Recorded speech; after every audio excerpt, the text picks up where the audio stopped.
बातचीत होते रहे।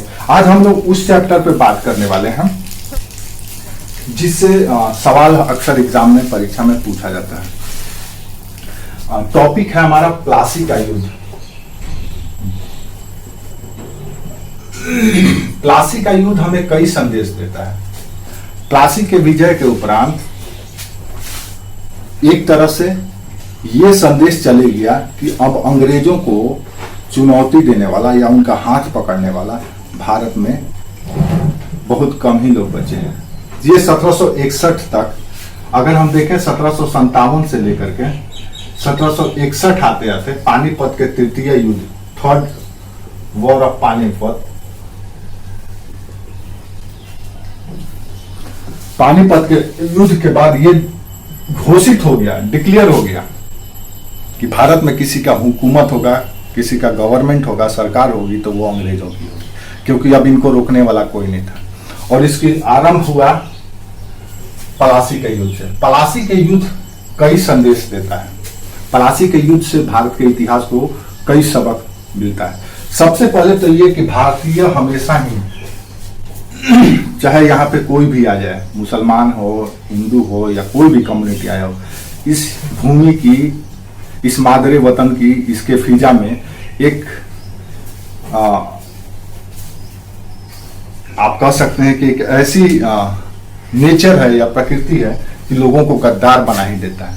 तो 1757 का पलासी के युद्ध में हमें कई संदेश मिलता है। वो एक संदेश ये है कि भारत में गद्दारी हमेशा रहा है, गद्दार हमेशा रहे। दूसरा, भारत और यहाँ के राजनीतिक तंत्र में एकता का हमेशा अभाव रहा है।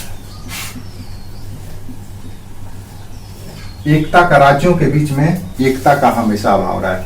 तीसरा संदेश ये मिलता है कि राज्य की सत्ता परिवर्तन से जनता हमेशा ही बेपरवाह रहती थी। सत्ता आज भी होता है, आज भी होता है कि जनता भूल जाती है कि हमको किसको वोट देना है। वो ये देखने लगती है, वो राष्ट्र को दरकिनार कर देती है, देश हित, समाज हित, धर्म हित को दरकिनार कर देती है और जातीय हित या समुदाय हित को प्रायोरिटी देकर के अपने जाति विशेष के प्रतिनिधि को वोट देने लगती है। वो जन प्रतिनिधि नहीं, दामाद चुनने लगती है। तो ये जो फीचर्स है, यानी कि राजनीतिक एकता का अभाव और जनता की राजनीतिक निष्क्रियता,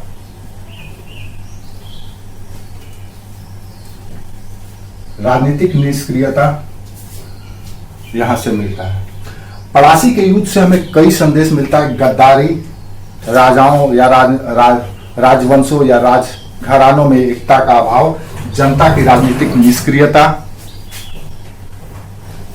और प्रलोभन या लालच रहा है। और इन्हीं सबों का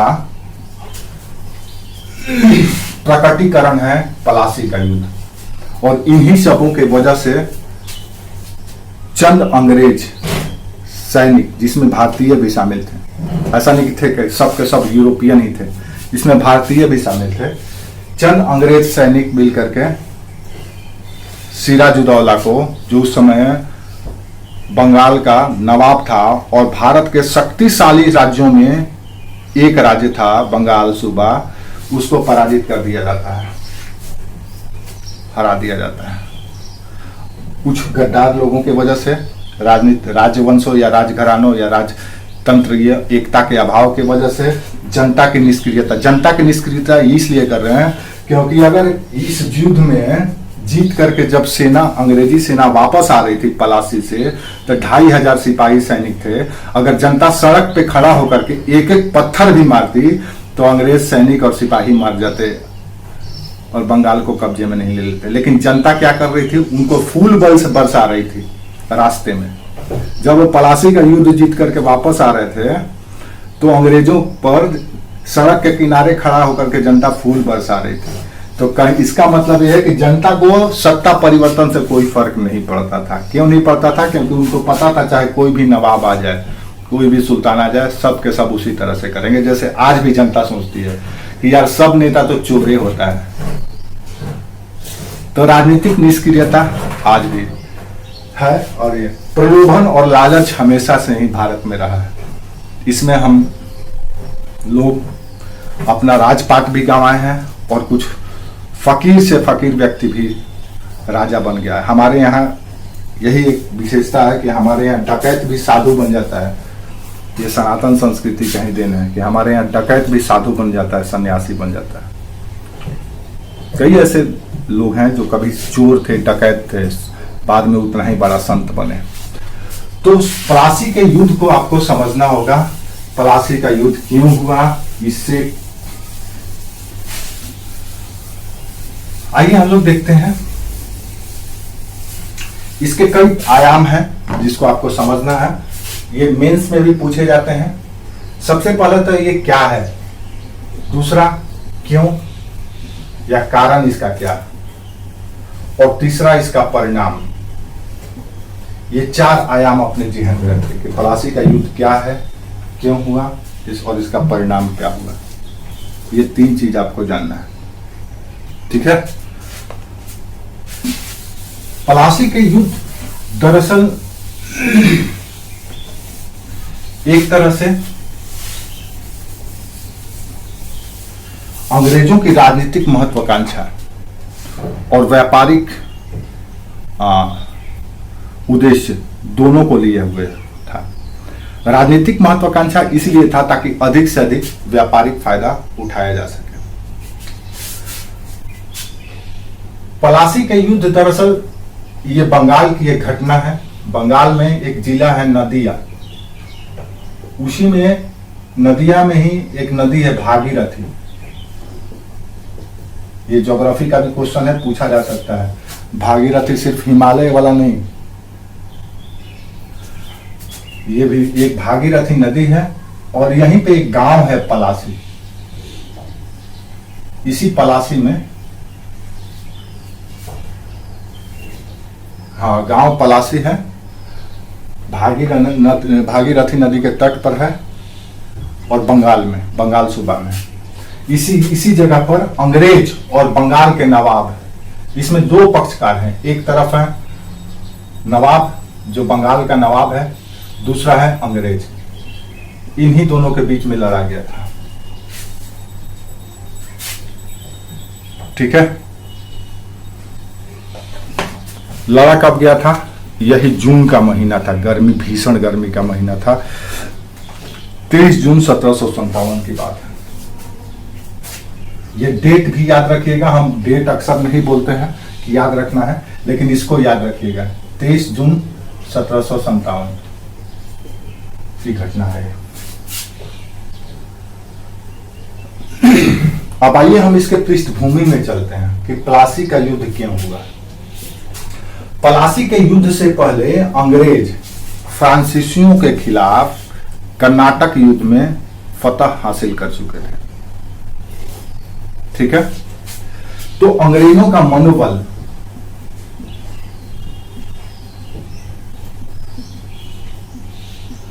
बढ़ा हुआ था। उनको लगता था कि जब फ्रांसीसियों को हरा दिए तो इन नवाबों की क्या औकात है। दूसरी ओर इनको उस समय की परिस्थितियां भी कुछ इस तरह से मदद की कि इनको अपने ख्वाब को पूरा या स्वप्न को साकार करने का अवसर प्राप्त हो गया था। कहानी की शुरुआत तब होती है, दरअसल अंग्रेज और बंगाल के नवाब के बीच में कुछ इशू था। बंगाल के नवाब, दरअसल बंगाल क्या था कि अगर आप देखें तो बंगाल को एक स्वतंत्र सूबा के रूप में मुगलों से, दरअसल जब तक मुगल थे, मुगलों के बाद लगभग 1740 तक बंगाल मुगलों का एक सूबा था। मुगल सल्तनत या मुगल साम्राज्य जो था, मुगलों का एक सूबा हुआ करता था, एक प्रोविजन था, प्रोविंस था या प्रांत था। इस बंगाल में वर्तमान के 3 स्टेट और एक देश भी, बांग्लादेश भी, बिहार भी, बंगाल भी, वेस्ट बंगाल भी और उड़ीसा भी, सब के सब शामिल था। अगर आप देखने जाएं तो वर्तमान में 2 देश के बराबर एक बंगाल सूबा था। बांग्लादेश को अगर अलग एक देश अभी अगर मानते हैं, और बंगाल, बिहार और उड़ीसा को, और जिसमें अब झारखंड को भी अलग कर लीजिए तो झारखंड भी उसी में शामिल था, तो ये लगभग 2 देश के बराबर एक स्टेट था, सूबा था, और सबसे बड़ा प्रांत था बंगाल उस समय का। तो मुगलों के समय में बंगाल, बिहार, उड़ीसा, और 2000 में तो झारखंड अलग हुआ है। झारखंड तो पहले से ही अलग था। 1937 में उड़ीसा अलग हुआ। 1912 में बंगाल से बिहार अलग हुआ, सॉरी, हाँ, तो ये सब के सब, और बांग्लादेश 1971 में अलग हुआ। तो ये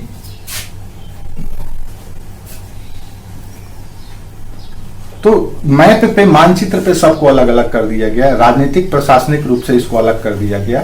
नहीं तो भूमि तो एक ही है। अखंड भारत का कॉन्सेप्ट ही यही है कि जहां तक भारत की भूमि निरंतर है वो सब भारत है। आज हम उसको मानचित्र में अलग कर दिए, अफगानिस्तान अलग, पाकिस्तान अलग, ईरान तक हमारा राज्य था, ईरान का सीमा को छूता था हमारा राज्य, और इधर ये सब बांग्लादेश, म्यांमार सब भारत था, नेपाल, भूटान, ये सब भारत था। हिमालय के इधर का क्षेत्र से लेकर के हिमालय के दक्षिण से लेकर के ईरान तक, और श्रीलंका सब भारत का हिस्सा था। ये जितना भी साउथ ईस्ट कंट्री है, Cambodia, Vietnam, Laos, Philippines, Indonesia, Java, Sumatra, ये सब के सब हिंदुस्तान था, कभी भारत था। ये सब में सनातन संस्कृति गवर्न करती थी। आज भले ही बौद्ध हो गया है, इस्लाम हो गया है, नहीं तो सब के सब हिंदुस्तान था। इसलिए आज भी ये लोग भारत की ओर देखते हैं, जहां 87 लाख वर्ग किलोमीटर का भूमि था भारत का, 87 लाख वर्ग किलोमीटर की भूमि थी। आज कट करके कितना बच गया है आपको पता नहीं। तो मुगलों के समय में 1740 तक बंगाल एक सूबा था। बंगाल सूबा में सूबेदार और नायब सूबेदार मुगलों के द्वारा नियुक्त किए जाते थे। जैसे आज भी भारत के 28 स्टेट हैं, राज्य हैं, उन राज्यों में राज्यपाल की नियुक्ति की जाती है। काहे के लिए? तो केंद्र सरकार के रिप्रेजेंटेटिव के रूप में, प्रतिनिधि के रूप में किया जाता है ना, भले ही वहां पे मुख्यमंत्री हो।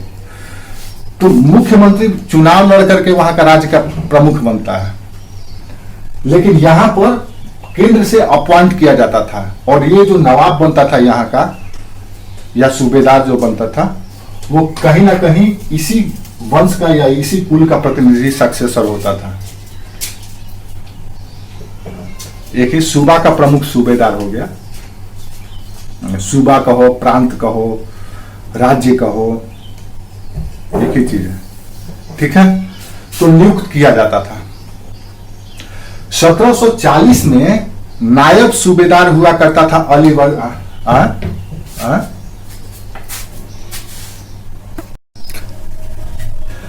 हाँ, हम जानबूझ करके थोड़ा कम ही बोलते हैं, नहीं तो तुम लोगों को बाउंस करने लगेगा। इसलिए हमको इंग्लिश का टर्म यूज करना पड़ता है, ताकि हिंदी अगर क्लिष्ट बोलेंगे तो फिर आप लोगों को दिक्कत होने लगेगा, पूछने लगेंगे सर इसका मतलब क्या है। इसलिए हमको इंग्लिश का वर्ड उसमें ठूसना पड़ता है, जबरदस्ती ठूस देते हैं, तो भाई समझ ले।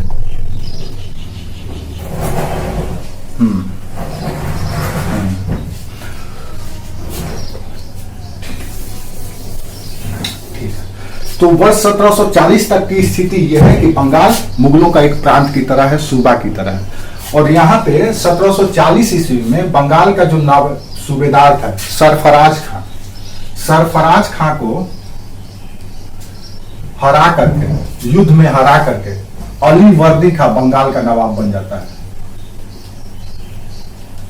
अलीवर्दी खां, ये एक बहुत बड़ा ड्रास्टिक चेंज होता है कि मुगल प्रतिनिधि रिप्रेजेंटेटिव को अब एक नायब सूबेदार, या आप कह सकते हैं कि सूबा का उप प्रमुख,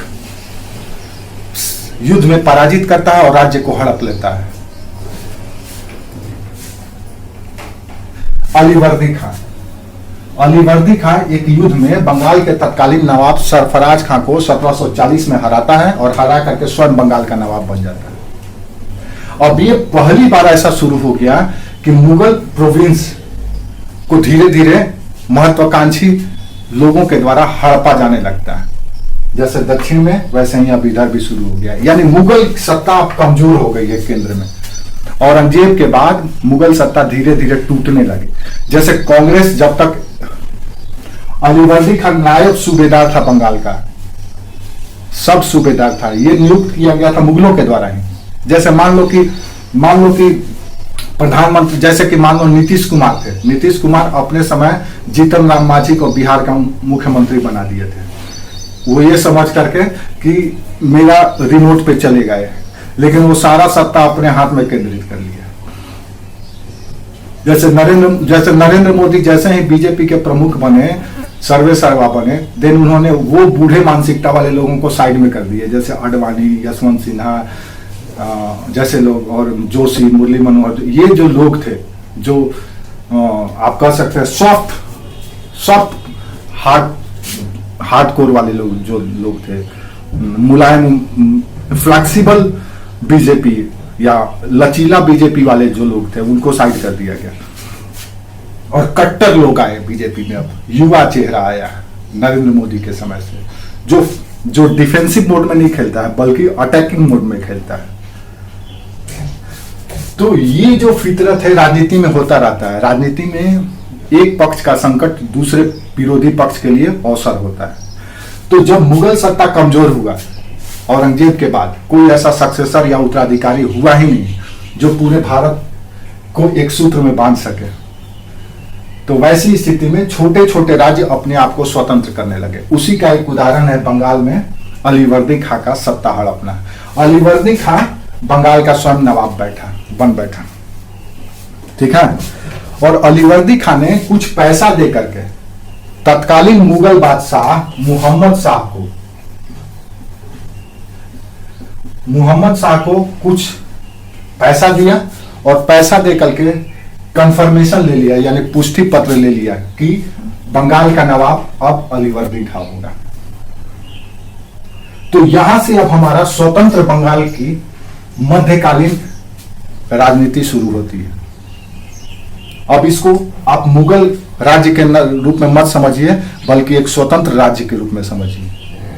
अब ये स्वतंत्र राज्य की कहानी या इस स्वतंत्र राज्य का राजनीतिक परिवर्तन, इस स्वतंत्र राज्य का सामाजिक आर्थिक परिवर्तन गाहे बगाहे पूरे भारत पर भी प्रभाव छोड़ने वाला है। कैसे, आगे देखते हैं। तो स्वतंत्र सूबा 1740 में अलीवर्दी खां के द्वारा बंगाल के रूप में स्थापित कर दिया गया। अब आइए हम लोग देखते हैं, सिर्फ और सिर्फ बंगाल के बारे में बात करते हैं, क्योंकि पलासी का युद्ध एक टर्निंग पीरियड है, इसलिए अब हम बंगाल की बात सिर्फ करने वाले हैं। अलीवर्दी खां जब सत्ता में बैठा, पलासी का युद्ध के बारे में जानने से पहले हम लोग थोड़ा सा इसकी पृष्ठभूमि जान लेते हैं कि क्या यहाँ की सर्कमस्टेंसेस था उस समय। जब अलीवर्दी खां 1740 से लेकर के 1756 तक यहाँ का मुगल बादशाह रहा। वैसे तो ये लगभग आप कह सकते हैं कि 16 वर्षों तक हुक्म। अलीवर्दी खां मुगलों का पहले नायब सूबेदार था, 1740 में स्वयं सूबेदार बन गया या नवाब बन गया, स्वतंत्र हो गया। अब इनको मुगलों का प्रांत के रूप में नहीं, बल्कि अब अपने आप को स्वतंत्र रूप से राज करने लगा। इसका अपना ये जो फैसला लेता था पूरे बंगाल में लागू होता था, यानी कि पूरे बांग्लादेश, बिहार, उड़ीसा, झारखंड, ये सब में इसी का हुकूमत चलता था 1756 में। ये बेचारे के जीवन अवधि में 16 वर्ष में कई चुनौतियां थी, आते रहती थी, और इसमें सबसे बड़ा चुनौती थी मराठे पेश करते थे। मराठे महाराष्ट्र से कूच करके बंगाल को भी लूटने चले जाते थे। मराठे औरंगजेब के समय से ही मुगलों को शक्ति को रोकने वाला, शक्ति के विस्तार को रोकने वाला, उनकी क्रूरता को एक एक तरंग रोधक के रूप में काम करने वाला कोई था तो मराठे थे। और मराठे से पूरे उत्तर, पूरब, पश्चिम, दक्षिण सभी के सभी राज्य असुरक्षित महसूस करते थे। ये इतने ताकतवर थे। रहते थे महाराष्ट्र में और बंगाल तक चले जाते थे आक्रमण करने। रहते थे मराठा में, हरियाणा तक चले जाते थे युद्ध लड़ने के लिए। तो कोई ऐसा प्रांत नहीं था जो मराठों से नहीं हड़कता था या चमकता था या डरता था। अलीवर्दी खां को भी मराठों से हमेशा दो हाथ होना पड़ता था और इसका बेचारा का कोई औकात ही नहीं था इनके सामने। 12 लाख रुपया सालिना चौथ देता था बंगाल। अलीवर्दी खां इतना आक्रमण झेला कि ये 12 लाख रुपया सालिना चौथ राज्य की आय का चौथाई हिस्सा को कहा जाता है। अगर राज्य का इनकम 100 रुपया है, देन 1/4 यानी 25 रुपया मराठों को आपको देना पड़ेगा। ये रंगदारी था, रंगबाजी शुल्क था, ये रंगबाजी वसूलते थे मराठे। इतने इनकी दबदबा थी। अगर 1761 के युद्ध में राजपूताना अगर मदद थोड़ा सा भी कर दिया होता मराठों का, तो न तो अंग्रेज आते, न तो इस्लाम इतना आज भारत के लिए जो इतना बड़ा चुनौती था होता। क्योंकि उसी समय इनका लक्ष्य ही था हिंदू पादशाही, हिंदू राष्ट्र का कॉन्सेप्ट।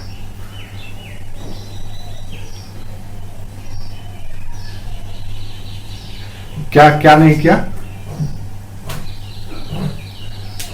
सब कुछ था। मराठों का नेतृत्व तो हमेशा ब्राह्मणों के हाथ में रहा। हाँ, कुशाग्र बुद्धि भी था, जुझारू भी थे, लड़ाका भी थे। इसलिए लड़ाका थे, इसलिए जुझारू थे क्योंकि यहाँ का ज्योग्राफिकल कंडीशन इनको लड़ाका बना दिया था। अब ऐसे समझ लो ज्योग्राफिकल कंडीशन व्यक्ति के व्यक्तित्व पर प्रभाव डालता है। अब आप मैदानी क्षेत्र के आदमी हैं, प्लेनी रीजन का आदमी है, आपको पता है कि यार एक बार खेत में हल चला करके गेहूं छिड़क देंगे तो साल भर खाने के लिए गेहूं पैदा हो जाएगा। और ये बिहार के लोग हैं, चारों ओर से पठार के ऊपर बसे हुए हैं। एक तरफ समुद्र है, दूसरी ओर पठार है, पत्थर है, जंगल है, झाड़ है, कुछ भी उपजाने जाइए उपजता ही नहीं था। ऐसी स्थिति में उनको हर एक दिन का भोजन करने के लिए इनको लड़ना पड़ता था। अब शेर इतना ताकतवर क्यों होता है? क्योंकि अगर वो शिकार नहीं करेगा तो भूखे मर जाएगा।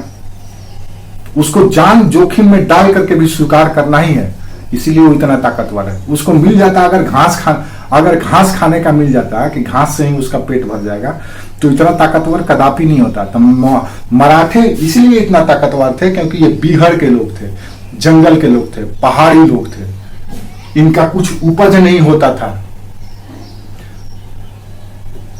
हाँ, इनको कल के लिए सोचना पड़ता था कि कल क्या होगा। इसलिए अगर ये आज अटैक करके, लूट करके, छीन करके नहीं लाएंगे तो कल इनका भोजन कैसे मिलेगा, इनका परिवार कैसे चलेगा। इसीलिए इतना जुझारू थे। और आदमी संकट में तप करके ही संकट में जब आदमी बहुत ज्यादा तपता है, संकट से जब उबरता है, तभी ज्यादा आदमी निखरता है। जो जितना तपेगा, जो जितना जलेगा, उतना ही ज्यादा निखरेगा, वो उतना ही ज्यादा चमकेगा। तो मराठा इसलिए चमकते थे। तो अगर राजपूत राज्यों के द्वारा 1761 के पानीपत के तृतीय युद्ध में मराठों का साथ दे दिया गया होता, तो अहमद शाह अब्दाली का कोई औकात नहीं था कि भारत में मराठों को हराते, और भारत उसी समय हिंदू राष्ट्र हो गया रहता है।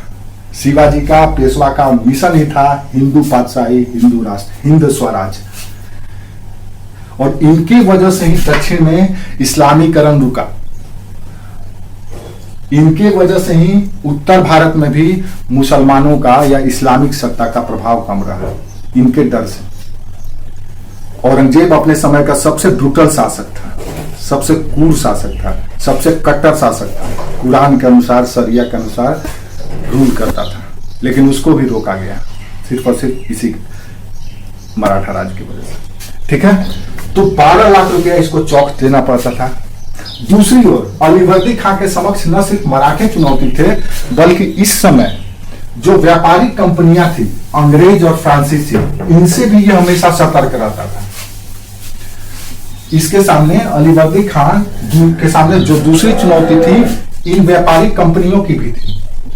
व्यापारिक कंपनियों के बारे में वो कहा करता था, विशेष करके यूरोपीय जो भी थे, फ्रेंच, डेन, पुर्तगीज, अंग्रेज, ये सब के बारे में कहता था कि ये मधुमक्खी की तरह है।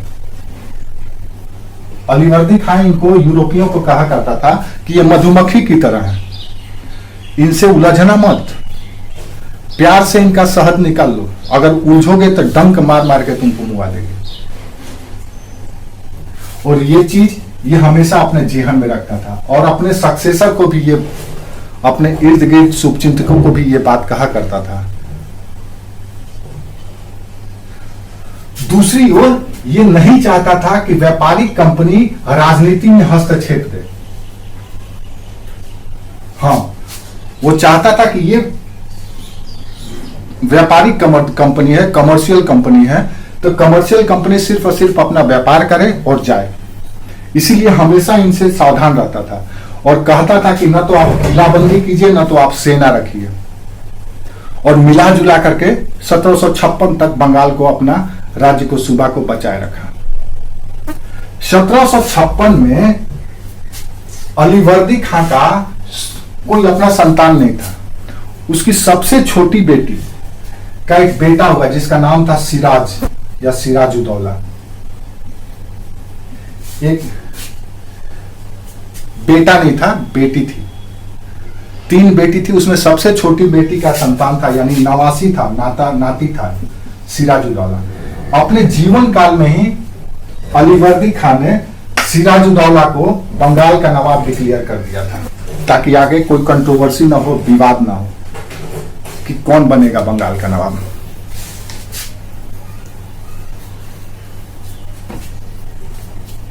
ठीक है,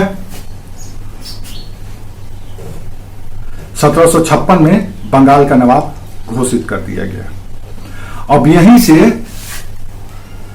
एक और चीज यहां पर संदेश समझ लेना है कि भारत की राजनीति में षड्यंत्र, या राजनीति में कहीं की भी राजनीति हो, दुनिया का जब कोई भी राजनीति है, राजनीति में षड्यंत्र हमेशा उसमें समाहित होता है।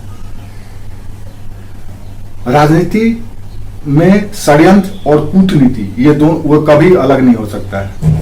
राजनीति के 3-4 इंग्रेडिएंट्स हैं। अगर पॉलिटिक्स, हाँ, राजनीति का कुछ 3-4 इंग्रेडिएंट्स है जिसको आपको समझना चाहिए। सबसे पहले तो इसमें कॉन्स्पिरेसी या षड्यंत्र हमेशा चलता है। षड्यंत्र चाहे कैसा भी राजनीति हो, राजतंत्री हो, समाजवादी हो, पूंजीवादी हो, लोकतांत्रिक हो, किसी भी तरह की पैटर्न में राजनीति अगर काम कर रही है तो वहां पे षड्यंत्र होगा, डिप्लोमेसी भी होगा, कूटनीति। और तीसरा धर्म, कहा जाता है धर्म और राजनीति को अलग रखा जाए, धर्म अलग है, राजनीति अलग है, लेकिन तीसरा धर्म भी हमेशा सम्मिलित रहता है, इनबिल्ट रहता है। षड्यंत्र, कूटनीति और धर्म, इन तीनों का संश्लेषण है राजनीति। धर्म कैसे रहता है? एक सिंपल सा उदाहरण ले लो, कोई भी व्यक्ति अगर सत्ता पे बैठता है या सत्ता से सरोकार रखता है तो उसका निजी धर्म होता ही है। हम चाहे कहीं भी चले जाएं, हम आईएएस भी बन जाएं, तो हमारा रिलीजियस प्रैक्टिस अगर हिंदू है, वैदिक संस्कृति है, सनातन है, तो हमारे अंदर वो फीलिंग तो हमेशा रहेगा। हमेशा हमारा आचरण में, व्यवहार में, निर्णय में, न्याय में, कार्य पद्धति में वो फीलिंग झलकेगा ही झलकेगा। झलकेगा कि नहीं झलकेगा? अगर हम कोई फैसला लेंगे, जैसे मान लो एक हिंदू शासक है, वो चाहे कितना भी कुछ हो जाए, वो कभी भी जालिम क्रूर नहीं हो सकता है, नरसंहार नहीं करेगा, क्रूर नहीं बने, क्योंकि उसका धार्मिक संस्कार ही ऐसा है। बचपन से ही सिखाया गया, बेटा सब बचपन से ही उसके धर्म में ही सिखाया जाता है, वो पढ़ा ही है। उसके सामने जो एग्जाम्पल मिले हैं, राम का, कृष्ण का, या जो भी शासक हुए हैं, अब हमको राम को ही हम राम के बारे में ही क्यों पढ़ते हैं? क्योंकि हमसे आइडियल हमारे यहाँ सेट किया गया कि मर्यादा, आदर्श अगर किसी का देखना है तो राम को देखिए, सबका हीरो राम। एक से एक बलशाली हुए, लेकिन सब के सब न्यायविद, सदाचरण रखने वाला, सहिष्णु, इस तरह के राजा रहे। तो हमारे संस्कार में ही ये मिला हुआ है। हम जनसंहार नरसंहार नहीं कर सकते हैं, हम क्रूर और जालिम नहीं हो सकते हैं, क्योंकि हमारा धर्म ही हमको नहीं सिखाया। लेकिन बचपन से ही किसी को ये सिखाया गया है बैठा करके कि हर बकरीद में गला कैसे रेतना है। उसको तो घर में ही दिख रहा है कि गला रेतना है, तड़पाना है ताकि उसका ब्लड पूरा बाहर निकले, तो वो शुरू से ही देख रहा है तो वो करता है। वो तो उसका तो इतिहास ही गवाह है, यही करना है। भाई भाई को मार दिया, बाप बेटा को मार दिया। औरंगजेब तो अपने बाप शाहजहां के सामने अपने भाई का, दारा सिकोह का गर्दन काट करके थाली में परोस दिया था, जो सबसे प्रिय बेटा था शाहजहां का। तो धर्म का प्रभाव कहीं ना कहीं रहता है हर एक व्यक्ति में। अब नरेंद्र मोदी इतने बड़े प्रधानमंत्री हो गए हैं, दुनिया का सबसे बड़ा लोकतंत्र का, दुनिया का सबसे बड़ी आबादी का प्रधानमंत्री है। वो बेचारे दंडवत करते हैं, प्रणाम करते हैं। वो जब भी कोई ओकेजन होता है तो धार्मिक संस्कार करते हैं, क्योंकि उनका संस्कार यही है। अब राहुल गांधी साहब उम्मीद कैसे कर सकते हैं? वो तो ईसाई है, क्रिश्चियन है, ईसाई और मुसलमान का मिश्रण है, तो उससे आप उम्मीद मत रखें। वो जनसंहार करवा सकता है, वो 84 का दंगा करवा सकता है, वो क्या कहलाता है, इमरजेंसी लगा सकता है। लेकिन आपका तो संस्कार नहीं है ना, आप नहीं करेंगे, आप कभी नहीं करेंगे। अगर बीजेपी बदला लेने जाए तो पता नहीं उसको कितने अवसर मिलेंगे बदला लेने के लिए, लेकिन वो नहीं लेगा, क्योंकि उसका संस्कार ही नहीं है। तो धर्म मायने रखता है। राजनीति में धर्म हमेशा ही कवर की तरह काम करता है, लिफाफा की तरह है, जिल्द की तरह है। उसके बगैर राजनीति खराब हो जाएगा, उधेड़ जाएगा, वो फट जाएगा। तो ये तीन चीज जरूरी है। तो हम क्या बात कर रहे थे? हाँ, 1756 में सिराज बंगाल का नवाब बनता है, सिराजुद्दौला। याद रखो, सिराजुद्दौला और शुजा-उद-दौला, एक और है शुजा-उद-दौला। ये अवध का नवाब है, तो कंफ्यूज मत होना सिराज और सूराज में। वो शुजा-उद-दौला था, ये बंगाल का नवाब सिराजुद्दौला, ये अवध का नवाब था। वो हम बाद में पढ़ेंगे जब बक्सर का युद्ध होगा 1764 में, तब इसका नाम आपको आएगा। सिराजुद्दौला जब बंगाल का नवाब बना तो इसके सामने कई, स्वाभाविक है कि जब भी कोई सत्ता पर बैठता है तो उसके समक्ष कई चुनौती आने लगता है। उसके विपक्षी, उसके विरोधी नहीं चाहते हैं कि शांति से सत्ता का भोग कर सके, शासन कर सके, विरोध शुरू हो ही जाता है। तो सिराज के सामने भी जो सबसे पहला चुनौती आया, वो चुनौती आया, अच्छा, सिराज के सामने दो तरह का चुनौती था। एक तो आंतरिक चुनौती था और दूसरा बाह्य चुनौती था। आंतरिक चुनौती इसके परिवार के ही लोग, इसके दरबार के ही लोग थे। क्या था चुनौती? षड्यंत्रकार नहीं चाहते थे, इसके परिवार के, इसके रिश्तेदार, इसके नातेदार जो इनके आसपास ही रहते थे, वो नहीं चाहते थे कि सिराजुद्दौला बंगाल का नवाब रहे। दूसरी ओर जो बाह्य चुनौती था, ये बाह्य चुनौती था अंग्रेजों का, फ्रांसीसियों का। अब इसी पर इसको फतह हासिल करना है। जब इन दोनों शक्ति को सप्रेस कर देगा, दबा देगा और संतुलन बना लेगा, तभी सिराज एक सक्सेसफुल या सफल नवाब बनेगा। और इसी इसी क्रम का परिणाम है प्लासी का युद्ध। इनको तो ये खत्म कर दिया, लेकिन जब इनको खत्म करने का बारी आया तो ये दोनों आपस में मिल गए और ये दोनों षड्यंत्र कर दिए, और षड्यंत्र करके मिल करके एक अलायंस बन गया अंग्रेजों का और दरबारी षड्यंत्रकारियों का। ये दोनों मिल करके बेचारे को पराजित कर दिया। चंद घंटे में चंद सैनिकों ने मिल करके इसको पराजित कर दिया और बाद में इसकी हत्या कर दी गई। ये युद्ध में नहीं मारा गया, बल्कि इसको इसी का सेनापति का लड़का मीर जाफर का बेटा इसकी हत्या कर दी। तो क्या कहानी था इसकी? कहानी अब हम लोग देखते हैं कि सिराजुद्दौला जो 1756 से लेकर के मात्र 1 वर्ष तक शासक रहा, 1757 तक। इस 1757 तक उसे कौन कौन सी चुनौतियां या कौन कौन सी चुनौतियों का सामना करना पड़ा, और जब ये सफलतापूर्वक इन चुनौतियों पर फतह हासिल कर लेगा, विजय हासिल कर लेगा, तब जाकर के वो एक सफल नवाब बन पाएगा। तो इसके सामने जो आंतरिक चुनौती थी वो चुनौती थी षड्यंत्र का। और ये षड्यंत्र कौन कर रहा था? वो कोई दूसरा व्यक्ति नहीं था। इसमें सबसे पहला जो व्यक्ति था वो था इसकी मौसी घसीटी बेगम। इसकी मौसी थी, बड़की मौसी।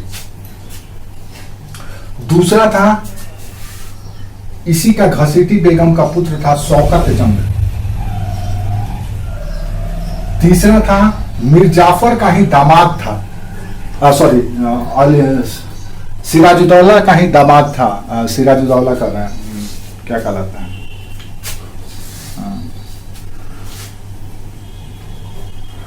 अलीवर्दी खां का, अलीवर्दी खां का बहनोई, यानी अलीवर्दी खां सिराजुद्दौला का जो नाना थे उसके बहनोई, उसकी बहन का हस्बैंड मीर जाफर।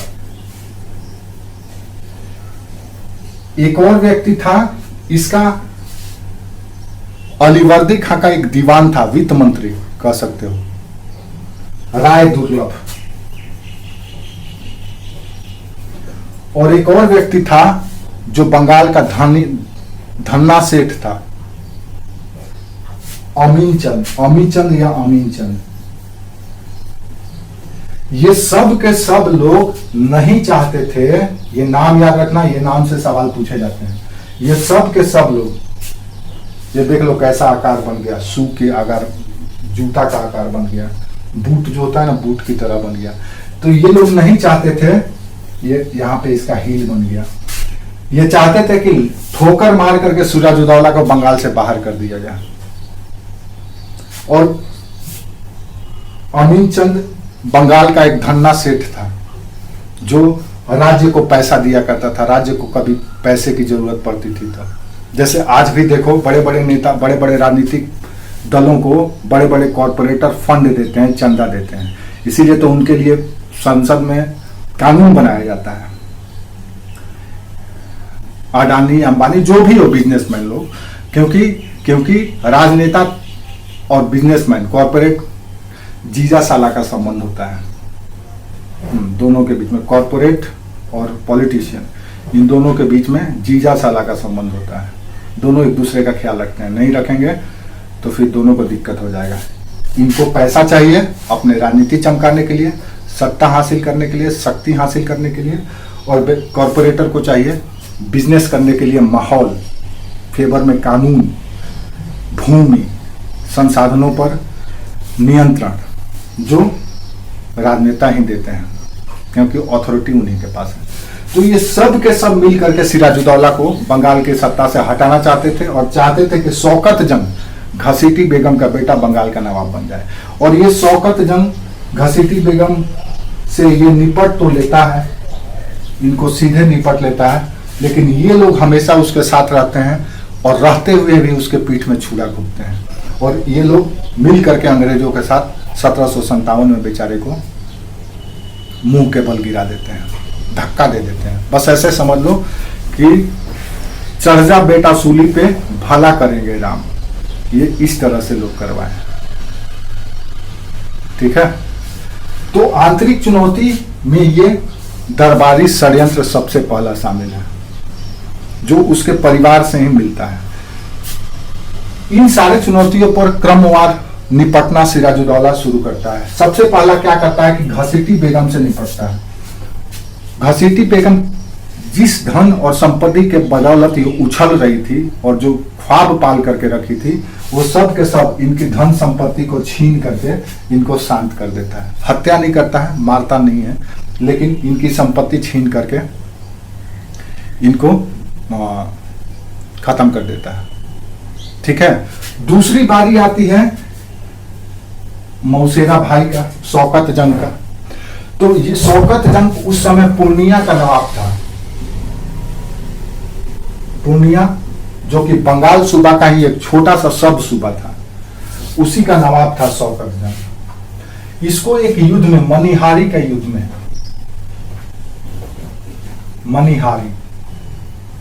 मनिहारी के युद्ध में सिराजुद्दौला पराजित करता है और पराजित करने के बाद इसको भी खत्म कर देता है, मार देता है। तो ये दोनों समस्या खत्म हो जाता है। ठीक है। तीसरा जो है मीर जाफर दरअसल सिराजुद्दौला का सेना का सेनापति रहता है। ये कमांडर इन चीफ है, यानी कि बंगाल के सेना का प्रमुख यही है, ये सेनापति है। अब आपका सेनापति ही अगर गद्दार निकल जाए तो क्या हो।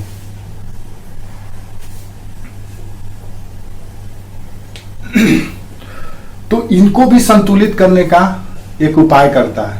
ये क्या करता है सिराजुद्दौला कि इनको अपना सेनापतित्व से हटा देता है और इसके जगह पे मीर मदान को, एक हिंदू है, कश्मीरी हिंदू, इसको अपना सेनापति बनाता है। और यही वो व्यक्ति है जो आगे बढ़ करके अंग्रेजों से लोहा लिया था। सिराजुद्दौला एक भी व्यक्ति का हत्या या युद्ध में एक भी तलवार नहीं चलाया था, सब के सब यही किया था बेचारा। और ये वीर गति को, दो व्यक्ति थे, मीर मदान और मोहनलाल, इन्हीं दोनों ने बेचारों ने सिराजुद्दौला के लिए लड़ाई लड़ा था। ये तो पीठ दिखा दिया, इसको सेनापति से हटा दिया गया। हालांकि ये सेना में बना रहा निम्न स्तर के पद पर, उप सेनापति के पद पर, लेकिन सेनापति मीर मदान को बनाया। ठीक है। तो इनको भी संतुलित कर दिया। राय दुर्लभ जो कि दीवान था, इसको आर्थिक दंड दिया गया और यह संतुलित हो गया। अमीन चंद ये एक व्यवसायी था, इसका नंबर अभी नहीं आया था, इसका नंबर बाद में आता। तो ये स्वतंत्र रूप से अपना व्यवसाय और धन या जो भी इसका प्रोफेशन था उसमें लगा हुआ था। तो मूल जो आंतरिक चुनौती था, एक वर्ष के अंदर ही सिराजुद्दौला निपट चुका था। अब अपने दरबार से, अपने परिवार से इसको ये टेंशन फ्री हो गया था। अब जो दूसरा जो चुनौती था वो बाह्य, हाँ, अब ये जो दूसरा चैलेंज था, वो चैलेंज पर अब इसके नजर गई। वो चैलेंज था इन व्यापारिक कंपनियों, अंग्रेज और फ्रांसीसियों को उनके औकात में रखना। ठीक है। तो सिराजुद्दौला का दूसरा जो चुनौती है वो बाह्य चुनौती है। बाह्य चुनौती में प्रमुख है अंग्रेज, न कि फ्रांसीसी।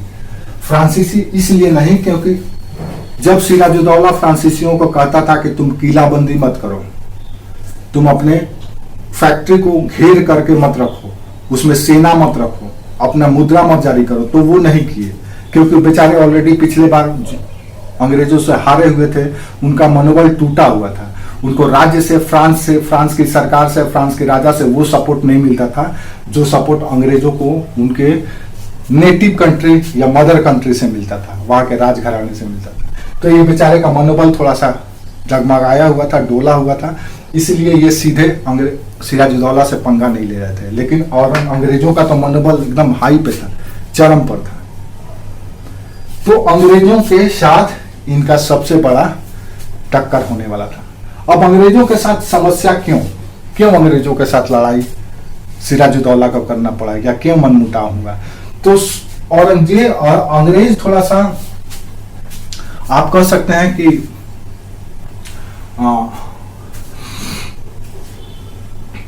अपने मन मुताबिक करने वाले हो गए थे, उच्छृंखल हो गए थे, जो मन में आएगा वो करेंगे हम, इस तरह से।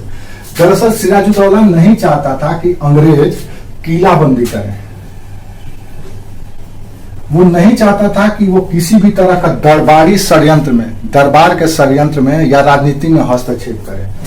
सबसे पहले तो किलाबंदी नहीं करने देना चाहता था, दूसरा चाहता था कि ये अंग्रेज दरबारी षड्यंत्र से अलग रहे या राजनीति से अलग रहे, और तीसरा जो प्रमुख मुद्दा था वो ये था कि अंग्रेजों को दस्तक का जो अधिकार दिया गया था, प्रिविलेज, विशेषाधिकार, उसका दुरुपयोग न करें।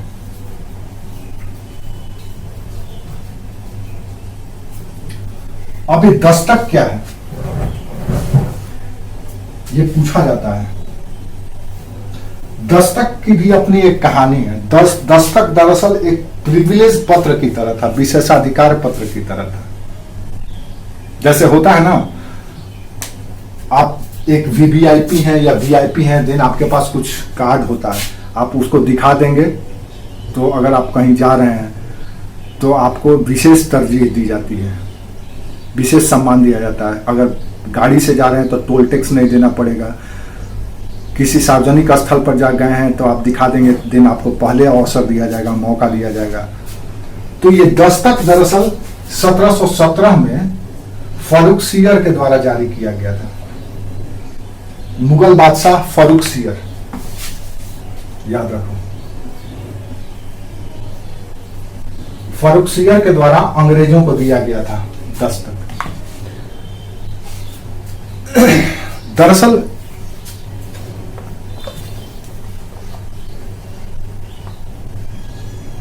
फर्रुखसियर दरअसल 1715 ईस्वी में फर्रुखसियर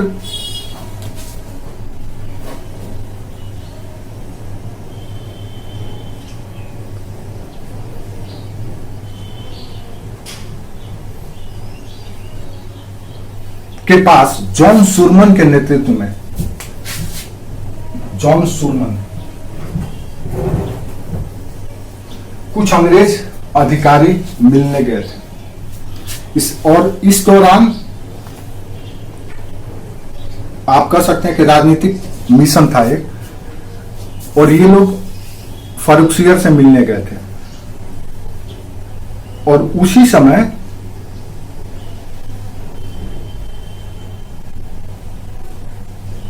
इनको ये विशेषाधिकार दिया गया था। इस विशेषाधिकार में यह था कि कंपनी को, जो अंग्रेज व्यापारी है, सिर्फ और सिर्फ ईस्ट इंडिया कंपनी और किसी को नहीं, ईस्ट इंडिया कंपनी को यह अधिकार होगा कि वो दस्तक को दिखा करके बंगाल, बिहार और उड़ीसा से, यानी कि पूरा बंगाल सूबा से उस समय का, टैक्स फ्री ट्रेड कर सके। सामान को खरीदना और बेचना अगर हो ईस्ट इंडिया कंपनी को, तो उसको किसी भी तरह का कोई टैक्स नहीं देना पड़ेगा, टैक्स फ्री वो ट्रेड करेगा। अब ये विशेषाधिकार दिया गया था ईस्ट इंडिया कंपनी को। ईस्ट इंडिया कंपनी अपने मातहत अधिकारियों को भी ये लेटर जारी करती थी।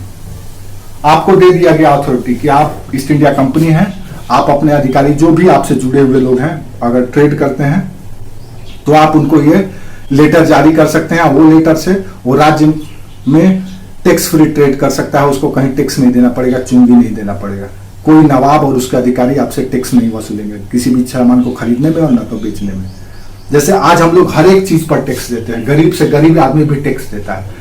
आप आम खरीदिए, साबुन खरीदिए, तेल खरीदिए, पेन खरीदिए, जूता खरीदिए, कुछ भी खरीदेंगे तो आप इनडायरेक्ट टैक्स देते। दो तरह का टैक्स होता है, डायरेक्ट और इनडायरेक्ट। तो इनडायरेक्ट टैक्स सभी लोग देते हैं, डायरेक्ट टैक्स भले ना दे लेकिन इनडायरेक्ट हर एक कोई देता है क्योंकि सामान खरीदता है। अब जब सामान को ही अंग्रेजों का सामान पर टैक्स फ्री कर दिया गया, अगर अंग्रेज ये खरीदता है देन उसको टैक्स नहीं देना पड़ेगा, बेचता है तो उसको टैक्स नहीं देना पड़ेगा, तो अंग्रेज को मुनाफा होता था। तो ये दिया गया था ईस्ट इंडिया कंपनी को, फर्रुखसियर ने खुश होकर के दिया था कि आप ये विशेषाधिकार लीजिए। और इसके लिए वो 3000 रुपया महीना लेता था। 3000 रुपया महीना, सॉरी महीना कर रहे हैं, वार्षिक 3000 रुपया एक साल दे देता था अंग्रेज और उसके बदले में टैक्स फ्री करता था। अब ये दिक्कत ये था कि ये जो दस्तक था इसका ईस्ट इंडिया कंपनी दुरुपयोग करने लगी थी। कैसे दुरुपयोग करने लगी थी? तो खुद तो करती ही थी, दूसरे को बेचने भी लगी थी। अब मान लीजिए हमको टैक्स फ्री ट्रेड करना है तो हम गए आपके पास और आपसे दस्तक खरीद लिए कि सर मेरे को भी दे दीजिए। जैसे कैसे आज हम लोग करते हैं, कोई चीज ले लेते हैं, किसी से खरीद लेते हैं फ्री में, कम दाम में, और उसका दुरुपयोग करते हैं। तो सेम चीज ये भी था। इससे क्या हो रहा था कि कंपनी को जो सिर्फ दिया गया था अधिकार कि आप सिर्फ अपने बिजनेस और अपने अधिकारियों से कराइए, ये क्या करता था दूसरे लोगों को भी बेचने लगा। अब इससे धीरे धीरे नवाब सिराजुद्दौला के खजाना पर असर पड़ने लगा, उसकी आय घटने लगी। अब जिसको देखो वही टैक्स फ्री ट्रेड कर रहा है, क्योंकि उसके पास दस्तक है, क्योंकि कंपनी ने उसको जारी किया है। अब नवाब सिराजुद्दौला को घाटा होने लगा, राजकोष पर असर पड़ने लगा। देख, जब किसी राज्य का राजकोष अगर कम हो, राजकोष से संपन्न न हो, समृद्ध न हो, खजाना अगर कम हो, तो स्वाभाविक है कि राज्य उसका कभी भी कटघरे में आ सकता है। राज्य का शक्ति क्या है? धन, सेना। तो धन ही नहीं रहेगा तो सेना कैसे रखाएगा? धन ही नहीं रहेगा तो अधिकारी तंत्र कैसे काम करेंगे? धन ही नहीं रहेगा तो कल्याणकारी कार्य कैसे होंगे? धन ही नहीं रहेगा तो राज परिवार का खर्चा कैसे चलेगा? धन ही नहीं रहेगा तो सुरक्षा पर कैसे काम किया जाएगा? तो राज्य का धन पर ही असर पड़ने लगा था, और सिराजुद्दौला नहीं चाहता था कि इसका ये दुरुपयोग किया जाए। ये 1717 में फर्रुखियत दिया था, उस समय का चीज अभी तक से ये लोग लेके चल रहे थे। अब ये स्वतंत्र नवाबों का राज्य हो गया था, अब ये मुगलों का प्रांत नहीं है, ये अब अपना स्वतंत्र राज्य है। तो स्वाभाविक है कि उसको ये बात अखड़ता था, खटकता था, चुभता था। तो इसीलिए हाँ,